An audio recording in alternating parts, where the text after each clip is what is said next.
ba kayo sa loob ng malaking bahay at malawak na bakuran? Mataas na pader, pinapaligiran at nakapilang mga mamahaling sasakyan. Mga bantay na laging bulong ng bulong, wala namang kasal pero marami ang nakabarong. Lumakas man ang ulan ay walaan butas ang bubong, mga plato't kutsara na hindi kilala ang tutong. At ang kanin ay simputi ng gatas na nasa ahon, at kahit na hindi pasko sa lamesa ay may hamon. Ang sarap sigurong manirahan sa bahay na ganyan. Sabi pa nila ay dito mo rin matatagpuan ang tao na nagmamayari ng isang upuan, na pag may pagkakatao ay pinag-aagawan. Kaya naman hindi niya pinakakawalan, kung makikita ko lamang siya ay aking sisigawan. Kayo po na nakaupo, subukan nyo namang tumayo,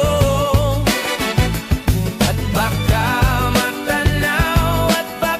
matanaw ninyo ang tunay na kalagayan ko.